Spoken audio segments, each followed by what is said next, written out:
Hi everybody and welcome back to my channel. If you're new here, welcome to my channel. I hope you enjoyed today's video and maybe decide to subscribe at the end.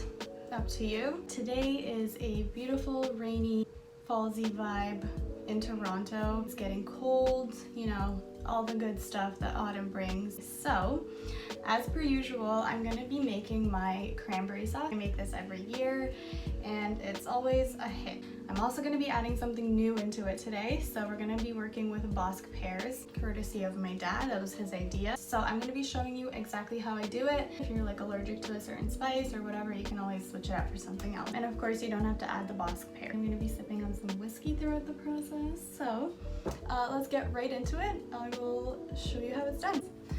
Okay, so ingredients are as follows. 12 ounces of fresh cranberries. I rinse them and I just put them in this bowl, and also throw out any cranberries that look like they might be on their way out. We're going to be using, I think, 2 oranges. We need half a cup of orange juice. So we'll see how much juice is in these oranges depending how juicy they are. And we're also going to be using the zest. So I'm going to zest the orange and juice it afterwards. We've got 2 Bosc pears. So I'm going to peel this and chop it up. And we also need 3/4 of a cup of sugar, granulated white sugar. We need some pure vanilla extract, and you're not really going to taste the vanilla extract. It just adds this beautiful fallsy creamy vibe. And we also are going to use some nutmeg. So again, you can add more things into this. You can add like cinnamon, you can add star anise, currants. You can basically, you know, make it your own, add whatever you want to it, but these are the basic ingredients for this cranberry sauce. So I'm just gonna go ahead and prep all of my pears and my oranges, and I'll speed that up so that you don't have to watch for 5 hours. So let's do that.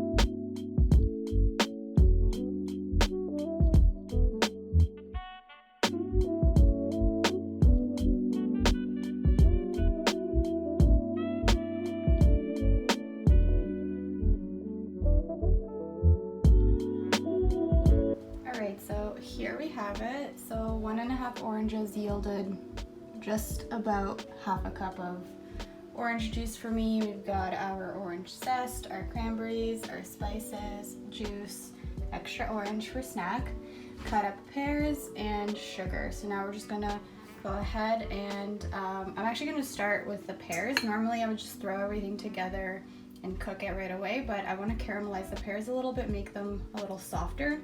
So I'm going to start with that. I'm going to move you so you can see.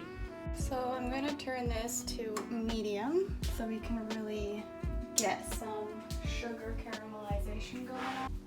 And I'm just going to let the pan heat up nice and hot before I start adding anything into it. I want the sugars to hit and I want it to caramelize right away. And it's hot enough. So we're going to go ahead and add the pears in first.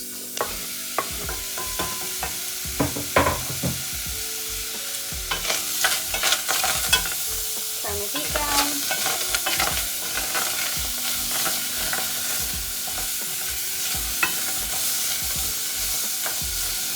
I turn the heat down so that they don't continue to just burn.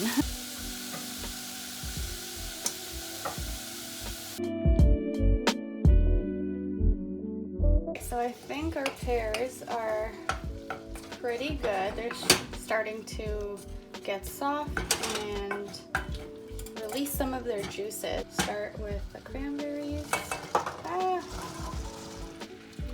orange juice, sugar, 1 teaspoon of vanilla,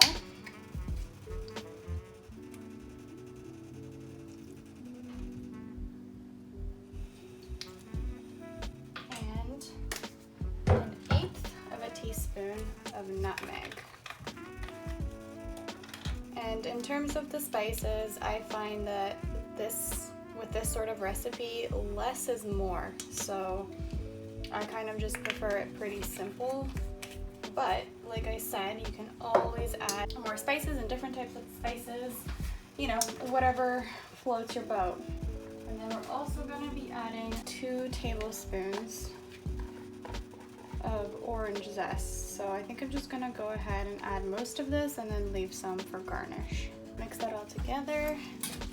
And we're just gonna bring it to a boil. And then once it comes to a boil, I'm going to reduce the heat and let it simmer. And then that's when the cranberries are gonna start popping open. Okay, I've reduced the heat to medium. It has already boiled, so now hopefully we'll be able to start hearing them pop. And then when they get a little bit more soft, I'm just gonna use a potato masher and mash them all up.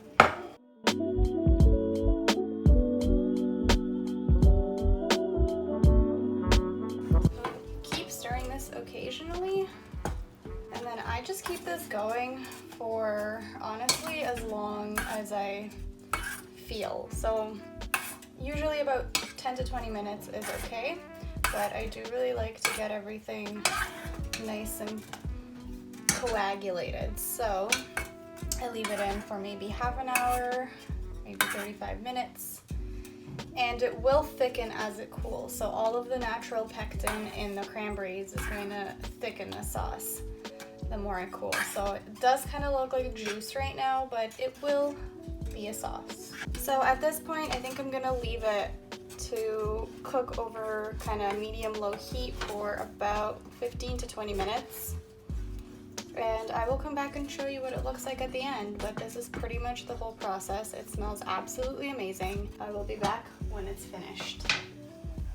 So the sauce is finally finished. It looks absolutely amazing, and it's still kind of hot, but I will try it. So this is what it is looking like. It made a whole giant bowl where I kept the cranberries, so it looks delicious. Go ahead and taste some.